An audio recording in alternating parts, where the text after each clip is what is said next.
Bwana Yesu asifiwe sana. Ninakusalimu kwa jina la Yesu Kristo wa Nazareti. Ninao ujumbe kwa ajili yako siku ya leo kutoka kwenye kitabu cha Isaya sura ya 63 mstari wa kwanza tu. Biblia inasema, ni nani huyo atokaye Edom, mwenye mavazi ya kutiwa damu kutoka Bosra? Huyu aliye na nguo za fahari, anayekwenda katika ukuu wa uweza wake? Mimi nisemaye kwa haki, hodari wa kuokoa.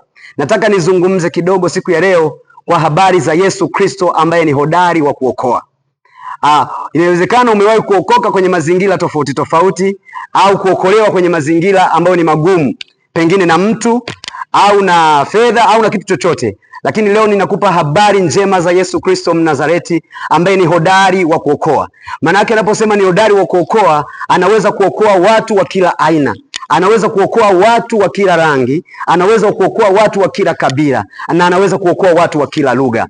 Anasema katika Mathayo 11:28 ya kwamba njoni kwangu ninyi nyote msumbukao na kulemewa na mizigo ya dhambi, nanyi nitawapumzisha. Jifunzeni kwangu, jitieni nira yangu, kwa sababu mimi ni mpole na mnyenyekevu wa moyo, nanyi mtapata raha nafsini mwenu. Tangu mwanzo mpaka Ufunuo na katika dunia yote, hakuna mtu yeyote aliyewahi kutangaza kwamba kila mwenye mzigo aje kwake, isipokuwa ni Yesu Kristo peke yake. Kwa nini? Kwa sababu alijiamini kwamba anayo mamlaka na anao uweza wa kumwokoa mtu wa aina yoyote. Walipokuja vipofu aliwaponya, walipokuja viwete waliweza kutembea, walipokuja watu wenye shida mbalimbali na za kila aina aliweza kuwaponya. Kuna wakati Yesu Kristo alikutana na yule mwanamke aliyetokwa na damu miaka 12. Waganga walishindwa kumsaidia, wenye ujuzi walishindwa kumsaidia, hata fedha zake mwenyewe hazikuweza kumsaidia. Lakini alipokutana na huyu Yesu Kristo, simba wa kabila la Yuda, shujaa wa msalaba, alipoligusa tu pindo la vazi lake,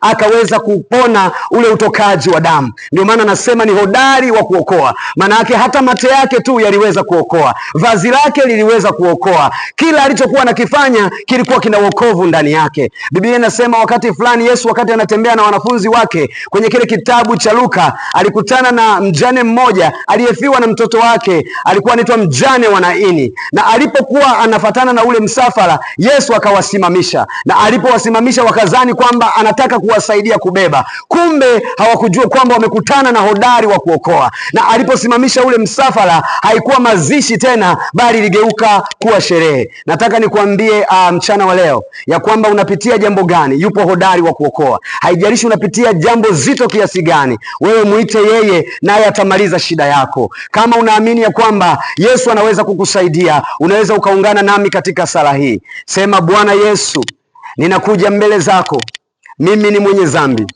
ninaomba unisamehe, ninaomba unitakase. Futa jina langu kwenye kitabu cha hukumu, andika jina langu kwenye kitabu cha uzima. Kuanzia sasa ninaokoka na kuwa kiumbe kipya. Ngoja nikuombee. Baba, katika jina la Yesu Kristo wa Nazareti, tazama mtazamaji huyu anayenitazama hapa, ninaomba neema yako. Nimesoma Isaya 63 ya kwamba wewe ni hodari wa kuokoa. Haijalishi anapitia katika eneo gani, haijalishi anapitia katika mzigo gani. Mwingine ameteswa na ulevi, mwingine ameteswa na uzinzi, mwingine na magonjwa na mapepo ya kila aina, lakini kwa sababu nimeliitia jina lako unalosema kwenye kitabu kile cha Matendo ya Mitume sura ya 4 mstari wa 12 ya kwamba hakuna jina lingine litupasalo kuokolewa kwalo isipokuwa jina la Yesu Kristo. Nami ninaomba kwa jina hilo akapokea uponyaji na akaokolewe katika jina la Yesu Kristo. Amen. Mungu akubariki sana.